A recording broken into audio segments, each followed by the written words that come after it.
And that lovely person you just saw on camera was my guest, Andrea Dalzell. And I'm Don Shaw, and I'd like to welcome you to episode 4 of Friending the Mirror. And this one is called Life, Liberty, and the Pursuit of Access. As I mentioned, my guest is Andrea Dalzell. She is the current Ms. Wheelchair New York. She was born in Brooklyn, and she wasn't always in a wheelchair. At the tender age of 5, she fell ill to a rare inflammatory disease called transverse. I will be able to talk today. The inflammatory disease is transverse myelitis, or TM, which caused injury to her spinal cord. She found herself in the role of pretty girl in a wheelchair, and for a while she let that define her. But eventually she found her strength and her identity. As Ms. Wheelchair New York for 2015, it is her duty to reach out to different organizations and to spread awareness about her platform, Life, Liberty, and the Pursuit of Access. She advocates for affordable and accessible housing for those who depend on a chair for their mobility. She currently attends the Cuny College of Staten Island, where she is pursuing a bachelor's degree in biology and medical technology, while also taking up a minor in international businesses. She plans to become a neurologist specializing in spinal cord injury and illness. So I would like to welcome Andrea to Friendly Mirror and say hello, Andrea. Hello, everyone. Hi. Thanks, Dawn, for having me.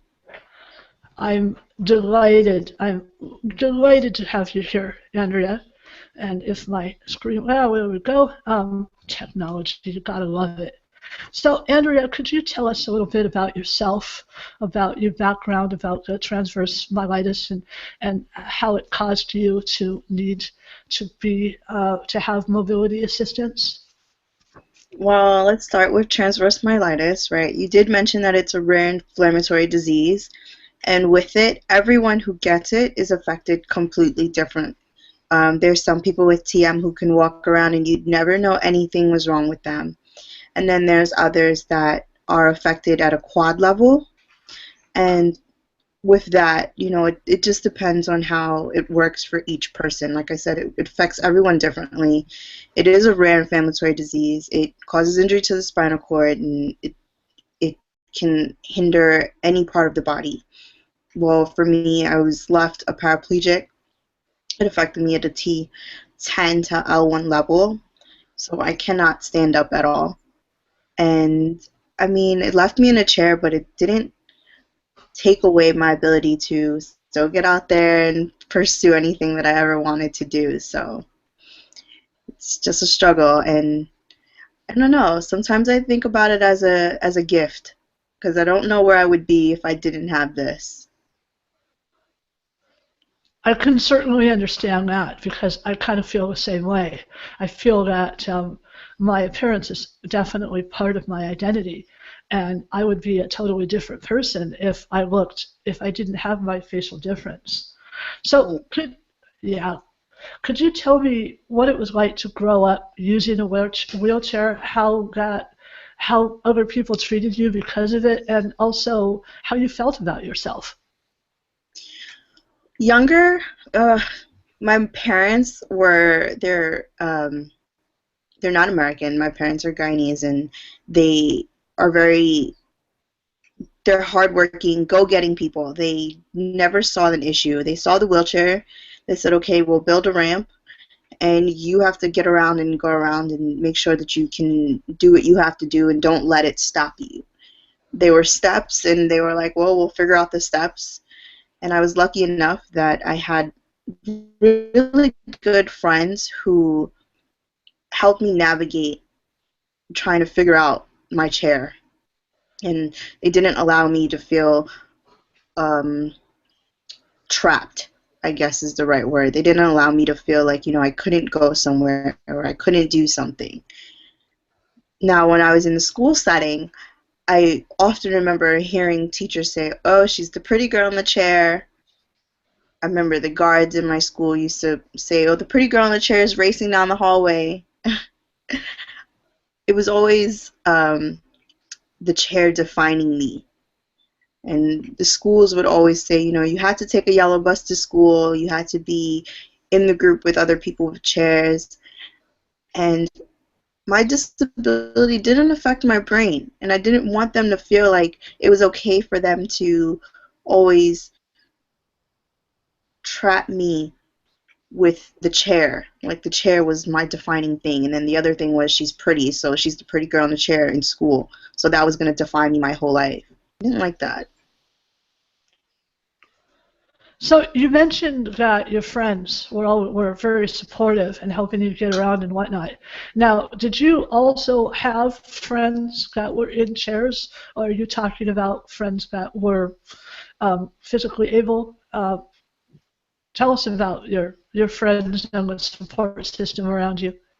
I did have friends who were in chairs. However, because of the fact that I didn't take a yellow bus to school and I did take public transportation always, morning and night, I had more able-bodied friends, and I was able to be in that more social atmosphere and be a little bit more comfortable in the able-bodied world and not seclude myself to only those with a physical disability. And like I said, my friends were extremely accepting and very able to help me figure out how to navigate in a world that is built around the able-bodied system. And I think that's kind of what keeps continuing to help me today, is that I have these friends still who do not see an obstacle, they just see a way to build around it. Yeah, that's great. I know that for me, I have the similar experience. I mean, my parents never tried to hide me away. They always just took me out everywhere. And it sounds like they did the same with you. It's really encouraged you to be out in the world and to adapt. So you did mention about being the pretty girl in a wheelchair, and that I mean it seems like it should be a compliment, and yet you kind of had issues with it. How did you overcome the feeling that that was your identity, that that was all you were, that it defined you? Ooh, it's kind of having to grow up and realize that even though it is a compliment, and don't get me wrong, if you say I'm beautiful, I will thank you till the cows come home. But I didn't want, you know, the stigma of being pretty is what gets you through life. That's not the case. Being in a chair, I have to figure out every way to get around life as it is. I don't want someone to think, well, it's because she's pretty that she has an opportunity. It's not because I'm pretty that I've achieved my academic success. It's not because I'm pretty that I've been able to win Miss Wheelchair New York. Miss Wheelchair New York's not a beauty pageant, and here I am, the title holder of Miss Wheelchair New York. Granted, if beauty played a part, then I'm grateful, but I'm pretty sure it's more along the lines of what I was able to accomplish thus far in life. I mean, like I said, school doesn't rest on those who are pretty. You have to actually give some brain power. Okay, so you brought up winning the Ms. Wheelchair New York pageant. Could you tell us if it is more than a beauty pageant, definitely. Could you explain then what process you had to go through to win or to even compete? Well, there are qualifications to become a contestant. One being a wheelchair user 100% of the time, be at least 21 years or older, um, be a resident of a state, and what it's mainly focused on is your advocacy work in your community, or what you feel needs to be heard, and how passionate about that particular topic you are. So for me, winning Miss Wheelchair New York, they asked me a bunch of questions why I wanted to be Miss Wheelchair New York, and to be honest, I didn't know. I went in and I was like, it'd be great to have this title. I was already doing so much beforehand, working with Wheeling Forward, another organization here in New York, working with other young people, being a mentor with Backbones. And I didn't know exactly the reasoning for me wanting to be Miss Wheelchair New York. But after winning and realizing what an impact it can have, or the platform that it actually gives, takes it to another level. And it's more than beauty. It's all about advocating. It's all about speaking up for those who cannot speak up for themselves, who may be too shy at the moment, or might not have the encouragement they need to actually pursue something that really intrigues them. So, Tell us about your platform. I love the title, Life, Liberty, and the Pursuit of Access. So tell us what that means and what is it that you actually go out and do now? okay, so again, my platform is Life, Liberty, and the Pursuit of Access, and it came to me when I was sitting in a classroom learning about John Locke, who said life, liberty, and the pursuit of happiness. Sorry about that. Um, so the pursuit of happiness, and what it meant was, to have a life, the liberty to live that life, and happiness at the time meant land or property, right? And the liberties to be able to do that.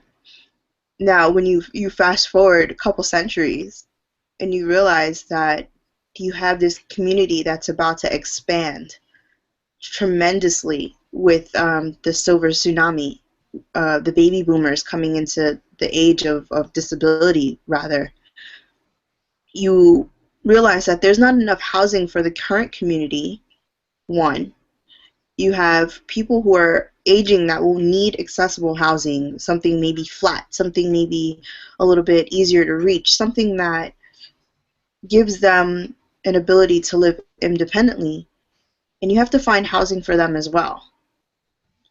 There's no way that anyone can catch up, or our society can catch up to the means that we don't have already. So working with Wheeling Forward, I was able to see just how drastically people are affected on the disability end, because people who are newly injured are compromised and have to stay in nursing homes for a very long period of time because they don't have a home to return to. Their parents' home, family homes, friends' homes aren't accessible. It takes money to be able to reconstruct a home, to bring someone out of a nursing home or out of a hospital. And people don't often have that. And the fact that we don't have enough accessible, affordable housing for families to be able to get into or buy or purchase, or a person with a disability to be able to say, I can afford that, leaves us wondering where next. Do these people end up in the street? Do these people stay in nursing homes? Nursing homes aren't exactly convenient for someone of a younger age. I mean younger, from the ages of 17 to 52. That's the age range that are living of people living in nursing homes now, who have obtained a spinal cord injury, who have gone through some type of illness, and are forced to live in these places because they can't get housing or affordable housing. Are there government grants or any sort of programs to help these people? Of course, I mean, there's a lot of government grants, but when you think about the magnitude of people who are applying and who are getting them, it's not even a 2 to 1. We're talking maybe one out of every 10,000 people. So, I think it's pretty amazing. I mean, the work you're doing is just incredible. But for us, for those of us who don't have to rely on a wheelchair, I think we take it for granted that we can just walk up a step, a single step.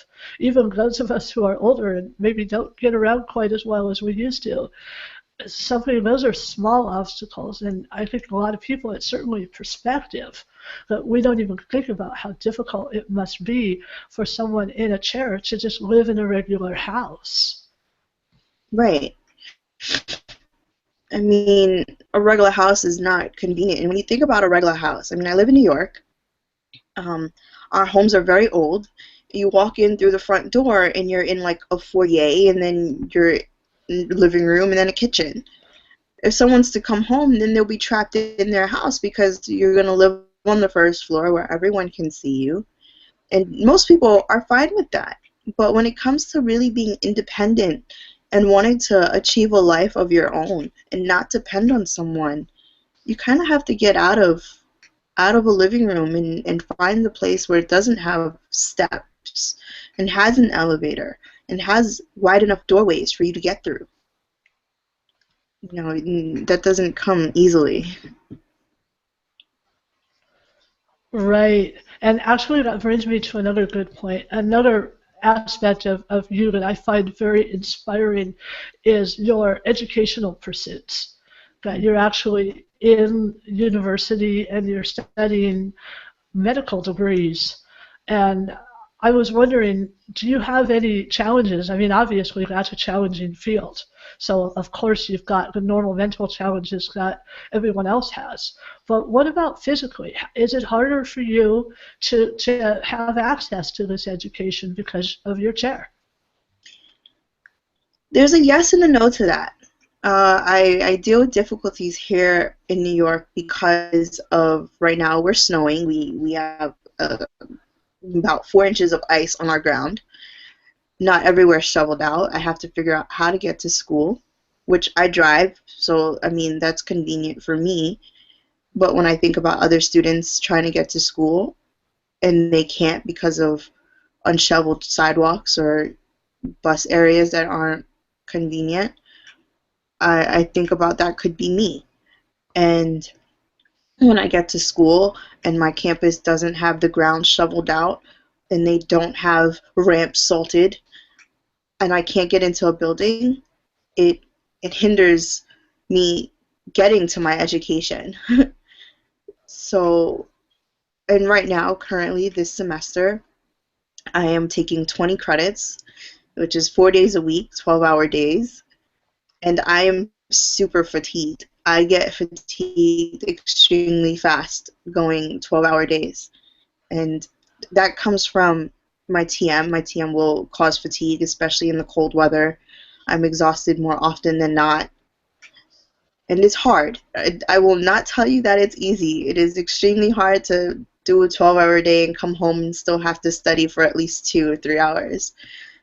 And I'm doing it. And that's just because I want to make a difference for someone else. I want to be able to say that I did it and this is how I did it and be able to give that back to someone else. Because I'm pretty sure I'm not the only one in a chair who wants to be a doctor or who wants to accomplish any type of higher education for that matter. So that actually brings me to another question, and that was about your advocacy work. I mean, now here you are in a chair, so you have those challenges. You've got the weather challenges of New York in a very snowy winter. At least you're not in Massachusetts right now. You need sleds. We'd have to get teams of dogs and put your chair on runners to be able to get down the street. But anyway, so um, when it comes to driving, for example, you said you're able to drive. Could you, I'm just kind of curious, what is involved for you to be able to drive or for people that are in chairs to be able to drive? Everyone has different classifications for needing to drive. Like if you're a quad and have very limited use of your hands, they have different setups. For me, I use a push-pull hand control, which attaches to the accelerator and the brake of a car. And I'm able to just use one hand to be able to accelerate the car or stop the car if need be. It didn't take me very long, but it did take a lot of hand-eye coordination, and it still does. It takes a very uh, lengthy amount of time on just hand and eye coordination and knowing distance very well. And everyone else gets that very differently. I don't need a specialized car. I don't have a specialized van. I have a regular Nissan Altima, and that's my baby. She gets me around wherever I need to go. And without her, I feel trapped and stuck. Like she is my wheels. I have a set of wheels that I have to use every day, but she is the second set that I need all the time. And I think She's your ticket to freedom. yes, yes. And what I love about the car, I mean, is that when I'm in it and I'm driving, no one knows I'm in a chair. I'm just Yeah. another regular driver on the road. There's no need to think about a wheelchair. It is that ticket to freedom for me. You know, you had mentioned that you're very busy with school and you're very busy just with life in general, but on top of that, you have this platform that you're advocating. What sorts of things do you do actively as Miss Wheelchair New York? Do you contact organizations? I know that you just had a very recent, in fact, just before this broadcast, you got some really good news. So I'd like you to share that good news, and I'd also like to share some of the things that you're actively doing as part of your advocacy and how you fit it in with everything else, your education and your life.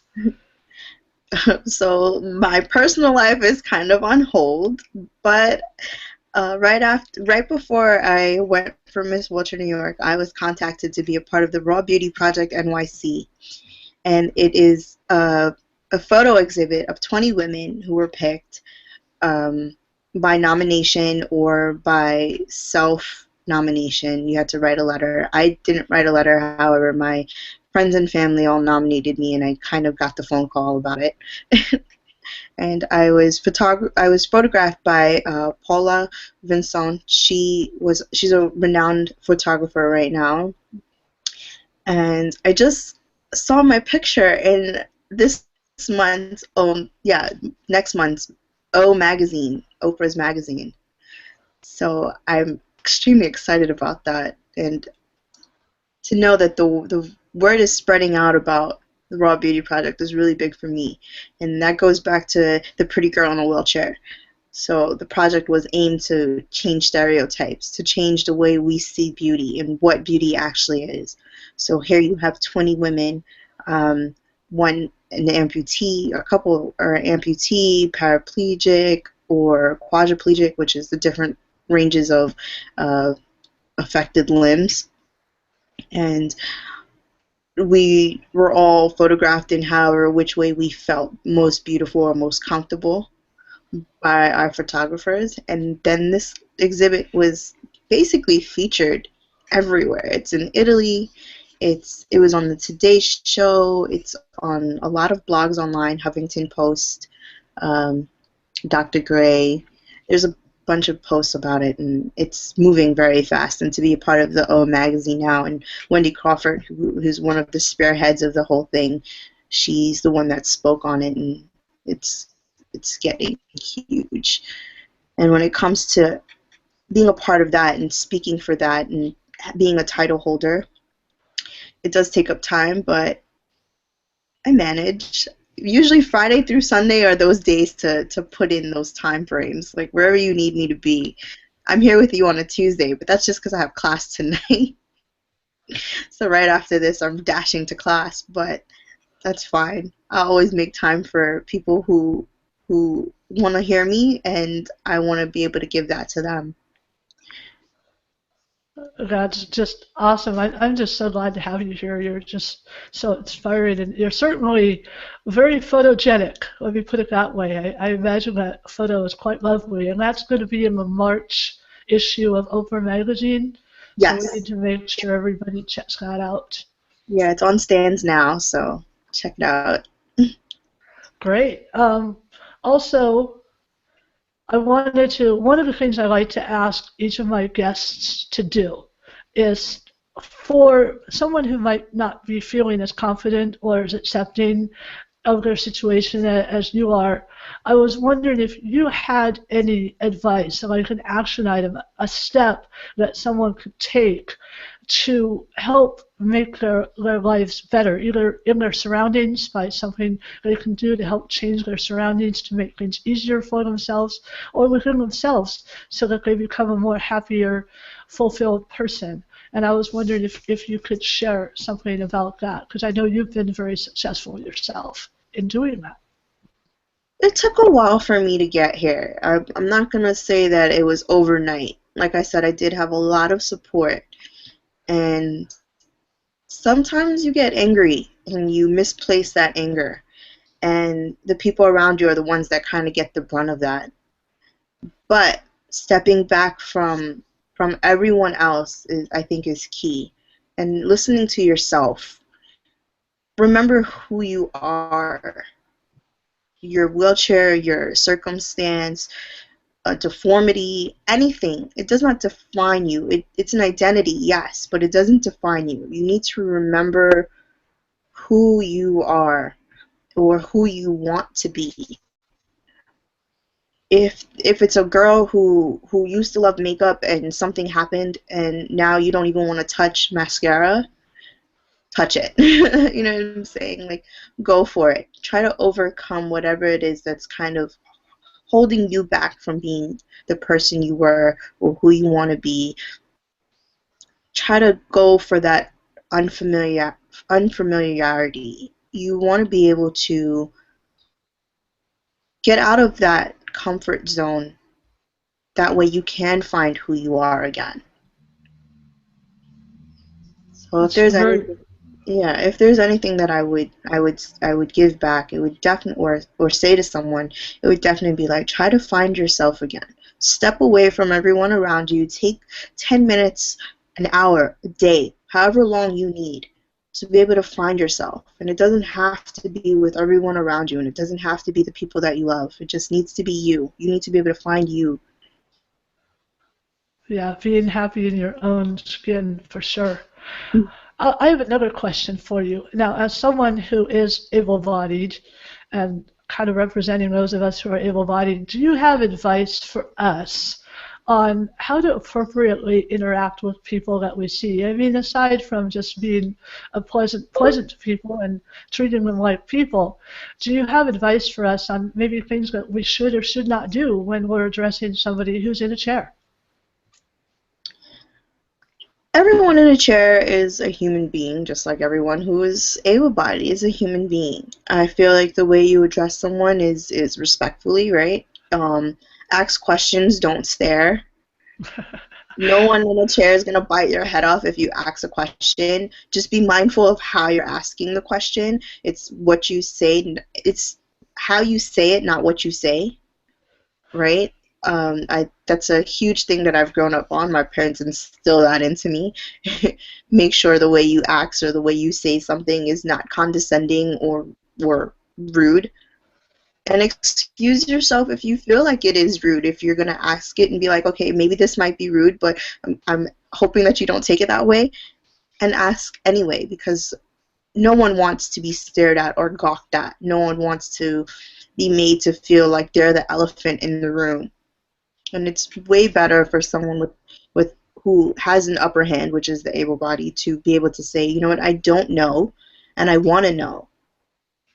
And it kind of alleviates the pressure from the person in the chair from having to bring up anything to make the elephant go away. So respect, and like I said, it's how you say it, not what you say.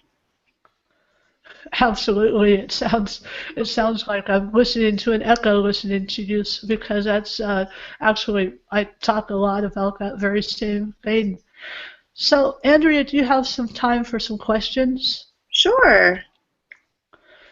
Great. I had an associate of mine, Michael, has made a comment about the community. I have to learn to talk again. Community first choice option. And is that something that you're familiar with, community first choice option? I'm not familiar with it. Okay, because he's talking about it as being, as if it's adopted in each state, that it could free up funds so that people with disabilities do not have to rely on nursing homes. It will open doors that they will be able to live in their own home and receive care on their own terms and get people to care for them. Michael actually does work with people who find themselves in caregiving situations. Okay. So I think that's where he's coming from. He's got a bit of expertise in this area. He's also talking about, I guess, there's legislation in Arkansas. You know what? Actually, I'm sorry, that's a different Michael. Yes, Michael. Michael is someone who is in a chair. I actually met him today on Facebook. Excuse me, Michael. I know more than one Michael. Um, and so he's talking about in Arkansas how they're asking their legislature to adopt what's called the Community First Choice Option (CFCO), so that nearly 3,000 people on Medicaid can get waivers so that they can get the services that they need. And I hope I'm understanding that correctly. And I think he's also an advocate, and it looks like um, he's really advocating for this, not just in Arkansas, but of course around the country. So I just didn't know if that was something you might want to look into for New York as well. I just looked it up. I am seeing it. I mean, if we're realistic about the whole situation, the entire Medicaid would have to be redone. The point of housing needs to come off of Medicaid itself. This needs to now be brought down to the developers, be brought down to different commissions. This has to be, especially for big urban areas like New York City or California, Los Angeles. This can't be dependent upon social welfare. You know what I'm saying? And that's what Medicaid is. We need to find a different way to be able to create accessible housing. And universal housing does come down to development, where the developers are developing, how they're developing, who they're taking into consideration, and what populations they're looking to attract. If we're going to continue to talk about what Medicaid can provide, we're going to continue to hit a roadblock every couple thousand people.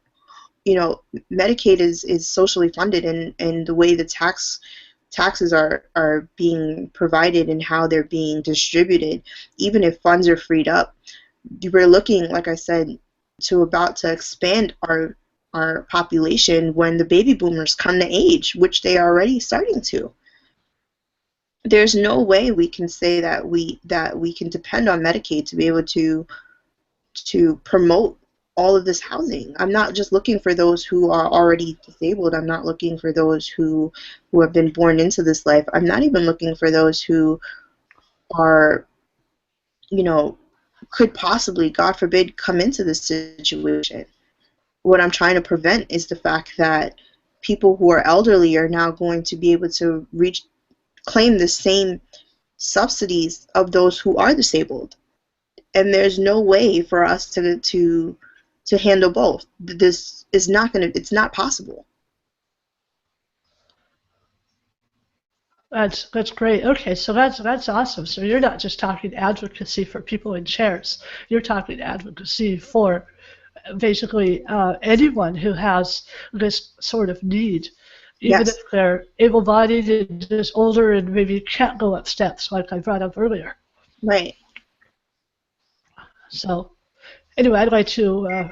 I was again confused about Michael, but the Michael who was making the comments is obviously very active in trying to help make this sort of thing happen. But I was wrong about him using a chair. So this is a relatively new acquaintance, and I always chide people for making assumptions, and I made an assumption. So that's my own lesson for today. But man, I think you and Michael, Andrea and Michael should connect. I think you guys could have some great conversations about this sort of thing. So Andrea, first of all, I'm not seeing, okay, yeah, I've got a question coming in about, not a question, but a comment about universal housing is built in rather, being built just in high-end communities. Do you find that to be an experience for you that maybe it's been restricted to areas that are a little bit more financially higher? Right now, it is. And if you think about where the population lies, a lot of people who tend to have physical ailments will tend to be in a more populated area. So therefore, there's going to be more funding for certain needs in that area. Now, I don't think that's the best thing, but right now, the more people you have, the more funding you're going to have, right? And it's going to take time for that to kind of trickle down into every aspect of every state in American living. I mean, not everywhere is going to be highly populated, but if you can take care of the high populace, then you can definitely be able to go down into the areas that don't have as much funding. And it just comes down to how many people are speaking up and asking for it. You know, there's a saying, the squeaky wheel gets the oil, and the people who live in the high populated areas getting the universal housing is because they're the squeaky wheel right now. Does that need to change? Yes, but I mean, it can only change if you have a lot of people trying to support a movement. So, Andrea, her signal is breaking up just a little bit. I'm able to understand what she's saying, but I just wanted you to know it's not your computer, it's not the broadcast. And I just wanted to kind of repeat a little bit what she said. She was basically saying, speak up. If you have a need in a certain area, the squeaky wheel gets the grease, and by speaking up and advocating for that, it's more likely to come than if everyone just sits silently. Did I summarize that correctly, Andrea? Correct, yes, Yeah. definitely. All right. Now, I've not seen any more questions come in, so maybe while people might be sending something in, if you have any closing comments, remarks, anything you'd like to share, maybe like the websites of um, the agencies or organizations that you work with, any of that information that you'd like to share, please, by all means, do so. And I should have, there we go. Well, Wheeling Forward is at wheelingforward.org. Okay, so it's wheelingforward.org. They are based in New York. They help people get power chairs. They run a program called the Access Project, which you can attend Monday through Saturday and be a part of a boxing, yoga, different type of trainings. They have, like I said, Monday through Saturday, and I do work with a lot of the people there. I'm a mentor, so I do mentor a lot of people. I go to a women's group at Mount Sinai. I've spoken there. The Raw Beauty Project NYC, make sure that you Google them, see what it's about. They're awesome. Now, And which organization was that? Raw Beauty, Raw Beauty? right, Raw Beauty NYC. And that's the name of the website, Raw Beauty NYC. Yes. And Miss Wheelchair New York is looking for their next Miss Wheelchair New York, and the pageant is on September 24th, 2015. And the applications are now going out. The deadline is May 24th. I'm sorry, the pageant is September 12th. September 12th. And the deadline is May 24th to have the applications in. And you can definitely look them up on Facebook. They are on Facebook, Miss Wheelchair New York. You can get your application directly from the coordinator on the Facebook account. So they are looking, and I encourage anyone in the New York area to go for it.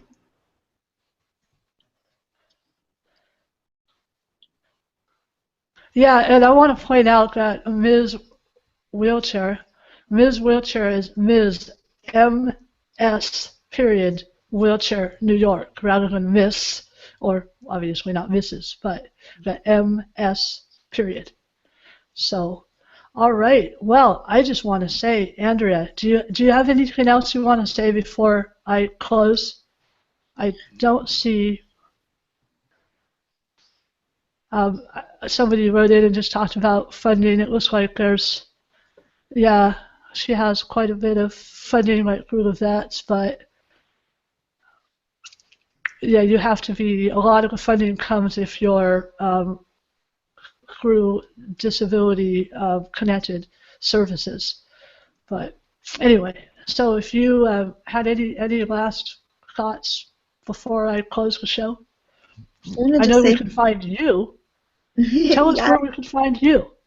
You can find me on Facebook, Miss Wheelchair New York, 2015. I have a Tumblr page, This Wheelchair Chic, where you can find me blogging always on Tumblr. And I'm going to be going for Miss Wheelchair America July 27th through August 2nd. That's great. And if you find the event on my Facing Up to It Facebook page and also on my webpage, facinguptoit.com, in my schedule, I have the information on how to find Andrea, her Facebook page, her Twitter handle, and also the Tumblr, how you can find her blog, which is a very nice blog. I've actually read it. So I want to say to Andrea, thank you so much for coming. You've been absolutely amazing to have on today. And I want to also announce that my next webinar is not until March 11th. So I get 3 weeks off to prepare for it.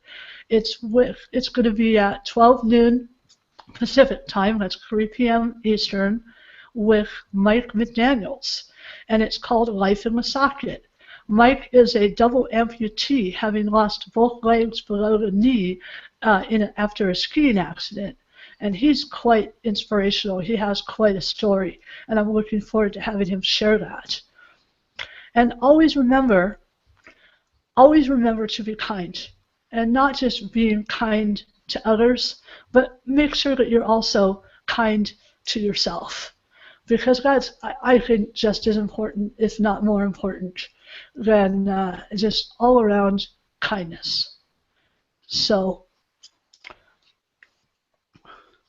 and in 1 second here, I'm going to try my little, PowerPoint is always so much fun for me. But, and I hope that you all have a good few weeks and that we can get rid of some of this snow. And for those of you who are experiencing it, I know here in Washington we're actually having better weather than normal. All right, so I'm going to close the show now. And again, thank you so much, Andrea, for being here. Thank you. Thank you. We are love. We are one. We are how we treat each other when the day is done. We are peace. We are war. We are how we treat each other, nothing more. We are how we treat each other, nothing more. We are how we treat each other.